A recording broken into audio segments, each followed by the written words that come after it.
ಪ್ರವಾಸಕ್ಕೆ ಕರೆದುಕೊಂಡು ಹೋಗುತ್ತೇವೆ ಎಂದು ಆಶ್ವಾಸನೆ ನೀಡಿದ್ದೇವೆ. ನಾವು 10 ವಿದ್ಯಾರ್ಥಿಗಳನ್ನು ಪ್ರವಾಸಕ್ಕೆ ಕರೆದುಕೊಂಡು ಹೋಗಲ್ಲ ಎಂದು ಹೇಳಿಲ್ಲ. 10 ವಿದ್ಯಾರ್ಥಿಗಳನ್ನು ಎಲ್ಲರನ್ನು ಪ್ರವಾಸಕ್ಕೆ ಕರೆದುಕೊಂಡು ಹೋಗುತ್ತೇವೆ. ಕ್ರೀಡಾ ವಲಯಕ್ಕೆ ಸಂಬಂಧಪಟ್ಟಂತೆ ಕ್ರೀಡಾ ಸಾಮಗ್ರಿಗಳಿಲ್ಲ, ಮತ್ತೆ ಕ್ರೀಡಾ ಪರಿಕರಣಗಳಿಲ್ಲ. 10ನೇ ತರಗತಿಯವರೆಗೆ ದೈಹಿಕ ಶಿಕ್ಷಣ ಕೂಡ ಇಲ್ಲ, ದೈಹಿಕ ಶಿಕ್ಷಣ ಅರಿವು ಕೂಡ ಇಲ್ಲ. ಹಾಗಾದರೆ ಹೇಗೆ ಕರೆದುಕೊಂಡು ಹೋಗುತ್ತಾರೆ? ಸಾಮಗ್ರಿಗಳು ಇದ್ದಾವೆ, ನಾವು ಕ್ಲಾಸ್ ಅನ್ನು ಬಿಟ್ಟು ಹೊರಗೆ ಬರುವುದಿಲ್ಲ.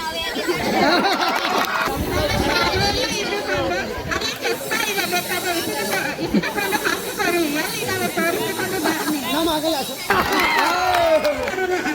ಕಲ್ಪಿಸುತ್ತಿಲ್ಲ, ತಾವೇನು ಹೇಳ್ತೀರಿ?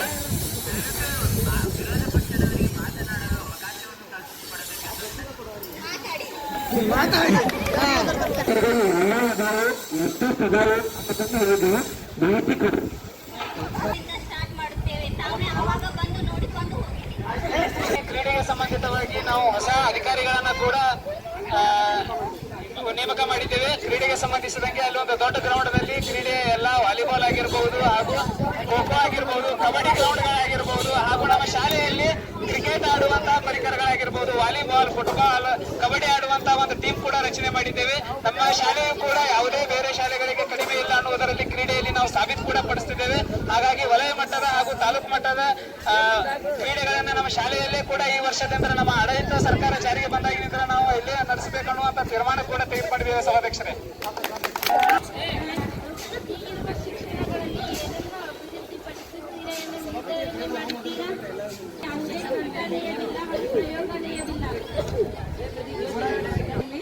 ಯಾವುದೇ ರೀತಿಯಾದಂತಹ ವಿಜ್ಞಾನ ಪ್ರಯೋಗಾಲಯ ಮತ್ತು ಗ್ರಂಥಾಲಯ ಇಲ್ಲದ ಕಾರಣ ನಮ್ಮ ಎಲ್ಲ ವಿದ್ಯಾರ್ಥಿಗಳಿಗೆ ತೊಂದರೆ ಉಂಟಾಗುತ್ತಿದೆ. ಹಾಗಾಗಿ ಆಡಳಿತ ಪಕ್ಷದವರು ಇದಕ್ಕೆ ಏನು ಆಶ್ವಾಸನೆ ನೀಡುತ್ತಾರೆ? ನಾವು ಈ ವಿಜ್ಞಾನದ ಎಲ್ಲ ಸಾಮಗ್ರಿಗಳನ್ನು ತರಲು ಕಾಮ್ಸ್ ಅವರಿಗೆ ಆರ್ಡರ್ ಕೊಟ್ಟಿದ್ದೇವೆ.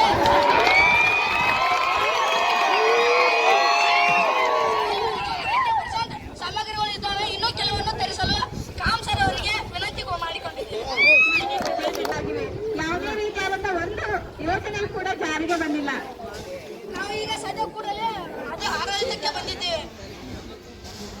ಹಾಗಾದರೆ ವಿಜ್ಞಾನ ಪ್ರಯೋಗಾಲಯ ಯಾವಾಗ ಜಾರಿಯಾಗುತ್ತದೆ? ನಮಗೆ ಒಂದು ಸೂಕ್ತವಾದ ದಿನವನ್ನು ಕಲ್ಪಿಸಿಕೊಡಿ. ಜುಲೈ ಮೇನೆ ಪ್ರಭಾ ತರಗತಿಯಲ್ಲಿ ಶಾಲೆ ಬಿಡುವ 45 ನಿಮಿಷಗಳ ಮುಂಚೆ ಒಂದು ದೈಹಿಕ ಶಿಕ್ಷಣ ತರಗತಿಯನ್ನು ತೆಗೆದುಕೊಳ್ಳಲಾಗುತ್ತಿಲ್ಲ. ಅಲ್ಲಿ ಯಾವುದೇ ರೀತಿಯಾದಂತಹ ಶಿಕ್ಷಕರು ಕೆಲವೊಮ್ಮೆ ಬರುತ್ತಾರೆ, ಒಮ್ಮೊಮ್ಮೆ ಕೆಲವೊಮ್ಮೆ ಬರುವುದಿಲ್ಲ. ಅದನ್ನು ತಾವು ಏನು ಆಶ್ವಾಸನೆ ನೀಡುತ್ತಾರೆ? ಆಟಕ್ಕೆ ಕರ್ಕೊಂಡು ಹೋಗುತ್ತಾರೆ. ಸ್ವಲ್ಪ ಪಾಠದ ಕಡೆಗೆ ಗಮನವನ್ನು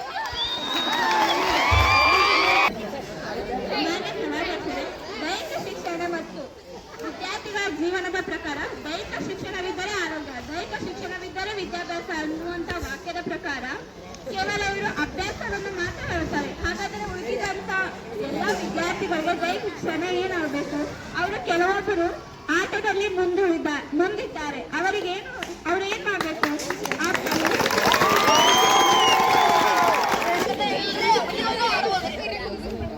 ಮಾತ್ರ ಈ ಪ್ರಶ್ನೆಯನ್ನ ಕೇಳುವಂತ ವಿರೋಧ ಪಕ್ಷದ ಒಬ್ಬ ಅಭ್ಯರ್ಥಿಯು ಈಗ ನಾವು MD ಮಾಡಿಸುವಾಗ ಎಷ್ಟು ಚಂದ ಮಾಡಿರೋ ಅನ್ನೋದನ್ನ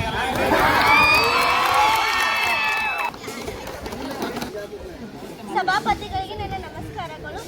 ಸ್ವಚ್ಛತೆಯ ಬಗ್ಗೆ ವಿರೋಧ ಪಕ್ಷದವರು ಹೇಳೋದು ನೋಡಿದ್ರೆ, ಈಗ ನಮ್ಮ ಶಾಲಾ ಕಟ್ಟಡ ನಡೆಯುವುದ ಕಾರಣ ಕಟ್ಟಡ ಸಮಯದಲ್ಲಿ ಸ್ವಲ್ಪ ಸ್ವಚ್ಛತೆ ಇಲ್ಲದಿರಬಹುದು. ಆದ ಕಾರಣ ನಾವು ಈಗ ಸ್ವಚ್ಛತಾ ಮಂತ್ರಿ ಆಡಳಿತ ಸರ್ಕಾರ ಇವಾಗ ತಾನೇ ಸ್ಥಾಪನೆ ಆಗುವುದರಿಂದ ಎಲ್ಲ ತರಗತಿಗಳಲ್ಲಿ ಹಾಗೂ ಸ್ಟಾಪ್ ರೂಮ್ಗಳಲ್ಲಿ ಕೂಡ ನಾವು ಸ್ವಚ್ಛತೆಯನ್ನು ಕಾಪಾಡಲು ಹಮ್ಮಿಕೊಂಡಿದ್ದಾರೆ. ಮತ್ತು ಎಲ್ಲ ತರಗತಿಯಲ್ಲಿ ಕೂಡ ನಾವು ಡಸ್ಟ್ಬಿನ್ಗಳನ್ನು ನನ್ನನ್ನು ಉಪಯೋಗಿಸುವಂತಹ ಡಸ್ಟ್ಬಿನ್ಗಳನ್ನು ಕೂಡ ನಾವು ಆಯೋಜಿಸುತ್ತೇವೆ. ಈ ಸೌಂಡ್ ಸಿಸ್ಟಮ್ ಸರಿ ಇಲ್ಲ ಮತ್ತು ಈ ವರ್ಷವಿಡೀ ಕಾರ್ಯಕ್ರಮಗಳು ಸಾಂಸ್ಥಿಕವಾಗಿ ಸ್ವವಿಚಾರವಾಗಿ ನಡೆಸಿಕೊಡಬೇಕೆಂದು ಆಡಳಿತ ಪಕ್ಷದವರಿಗೆ ಕೇಳಿದರು. ಅಂಗಡಿಯಾಗ ಸೌಂಡ್ ಅದಾವ್ರಿ ಅದಾವ್ರಿ ಕಾರ್ಯಕ್ರಮ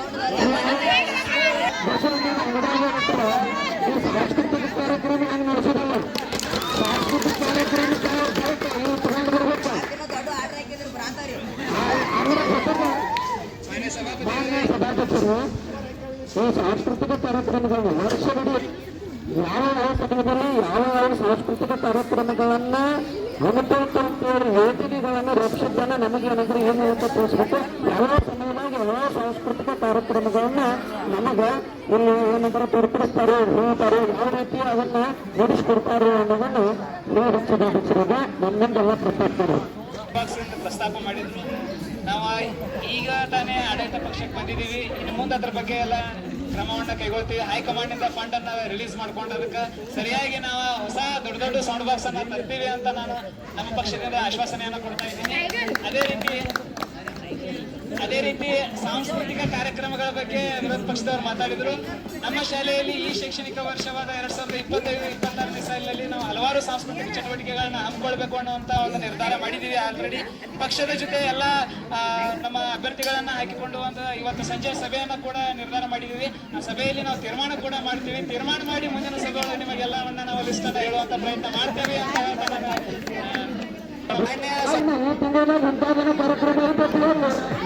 ಮಾನ್ಯ ಸಭಾಪತಿಗಳೇ, ಸಾಂಸ್ಕೃತಿಕ ಕಾರ್ಯಕ್ರಮಗಳು ನಡೆಸಿಕೊಡ್ತಾರೆ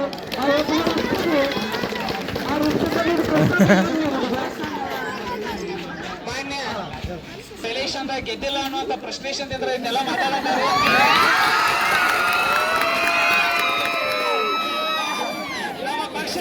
ನಮ್ಮ ಪಕ್ಷ ಈಗ ತಾನೇ ಅಧಿಕಾರವನ್ನ ಸ್ವೀಕರಿಸಿದೆ. ಮಾನ್ಯ ಸಭಾಪತಿಗಳು, ನಾವು ಹೈಕಮಾಂಡ್ ಇರುವಂತಹ ಫಂಡ್ ಅನ್ನ ಇವತ್ತು ತಾನೇ ನಮ್ಮ ಶಾಲೆಗೆ ನಮ್ಮ ಹೈಕಮಾಂಡ್ ಅವರು ಬಂದಿದ್ದಾರೆ.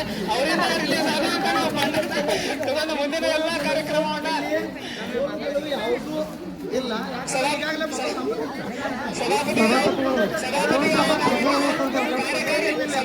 ಕಾರ್ಯಕಾರಿ ಸಭೆಯನ್ನು ನಾವು ಮಾಡಬೇಕಾಗಿದೆ. ಈ ಮುಂದಿನ ಅಧಿವೇಶನದಲ್ಲಿ ನಾವೆಲ್ಲಕ್ಕೂ ಸರಿಯಾದ ಉತ್ತರವನ್ನ ಕೊಡ್ತೀವಿ.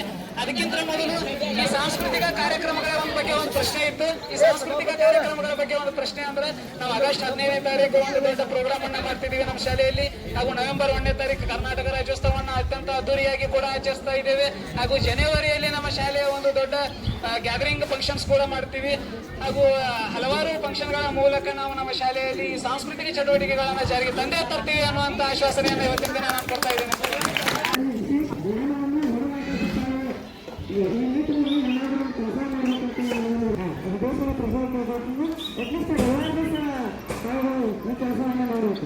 ಮಾತನ್ನ ನಾವು ಒಪ್ಪಿಕೊಳ್ತೀವಿ ಸಭಾಧ್ಯಕ್ಷರೇ. ಇದನ್ನೆಲ್ಲ ನಾವು ಮಾಡ್ತೀವಿ. ಆದರೆ ವಿಶೇಷವಾಗಿ 10ನೇ ತರಗತಿ ವಿದ್ಯಾರ್ಥಿಗಳಿಗೆ ಶೈಕ್ಷಣಿಕ ಬಲವರ್ಧನೆ, ಸಾಂಸ್ಕೃತಿಕ ಚಟುವಟಿಕೆಗಳಾಗಿರ್ಬಹುದು, ಯೋಗಾಭ್ಯಾಸವಾಗಿರ್ಬಹುದು, ಹಾಗೂ ಆಟೋಟಗಳಾಗಿರ್ಬಹುದು, ಕ್ರೀಡಾಕೂಟಗಳಾಗಿರ್ಬಹುದು, ಇದೆಲ್ಲದರ ಜೊತೆಗೆ ನಮ್ಮ ಪ್ರತಿಭೆಗಳು ಹೇಳಿದಂಗೆ ಈ ಡ್ಯಾನ್ಸ್ ಮತ್ತು ಈ ಸಾಂಸ್ಕೃತಿಕ ಕಲೆ, ಸಿಂಗಿಂಗ್ ಕಾಂಪಿಟೇಷನ್ ಇವನ್ನೆಲ್ಲ ಇಡ್ತಾವ ಅನ್ನುವಂತ ಒಂದು ತೀರ್ಮಾನ ಕೂಡ ಮಾಡಿದ್ದೇವೆ. ಸಾಂಸ್ಕೃತಿಕ ಕಾರ್ಯಕ್ರಮಕ್ಕೆ ಬಂದರೆ ಆಡಳಿತ ಪಕ್ಷದವರು ಆಗಸ್ಟ್ 15 ಮತ್ತು ಜನವರಿ 26 ಹಾಗೂ 10ನೇ ತರಗತಿಯವರ ಬೀಳ್ಕೊಡುವ ಸಮಾರಂಭದ ಬಗ್ಗೆ ಅವರು ಪ್ರಸ್ತಾಪಿಸಿದರು. ಪ್ರತಿ ವರ್ಷ ನಮ್ಮ ಶಾಲೆಯಲ್ಲಿ ಈ 3 ಕಾರ್ಯಕ್ರಮಗಳನ್ನು ಮಾಡಿಸುತ್ತಾರೆ. ನಾವು ಕೇಳಿದ ಹೊಸ ಹೊಸ ಕಾರ್ಯಕ್ರಮಗಳನ್ನು ಆದರೆ ಅವರು ಇದ್ದಿದ್ದನ್ನೇ ಮತ್ತೆ ಹೇಳ್ತಿದ್ದಾರೆ. ಕೂಡ ಆಯೋಜನೆ ಮಾಡ್ತೀವಿ ಅಂತ ನಾವು ಪ್ರಸ್ತಾಪ ಮಾಡಿದ್ದೀವಿ. ಸಭಾಧ್ಯಕ್ಷರೇ, ಎಲ್ಲ ಅಭ್ಯರ್ಥಿಗಳು ಕೂಡ ಡಿಸೈಡ್ ಮಾಡ್ತೀವಿ ಸಭಾಧ್ಯಕ್ಷರೇ. ಮುಂದಿನ ಬೆಳಗಾವಿ ಚಳಿಗಾಲದ ಅಧಿವೇಶನದಲ್ಲಿ ನಾವು ಹೇಳ್ತೀವಿ ಅದ್ರ ಬಗ್ಗೆ. ಈ ತಿಂಗಳಿನಲ್ಲಿ ನಮಗೆ ಉತ್ತರ ಬೇಕಾಗಿದೆ, ಚಳಿಗಾಲದ ಅಧಿವೇಶನದಲ್ಲಿ ಬೇಕಾಗಿಲ್ಲ.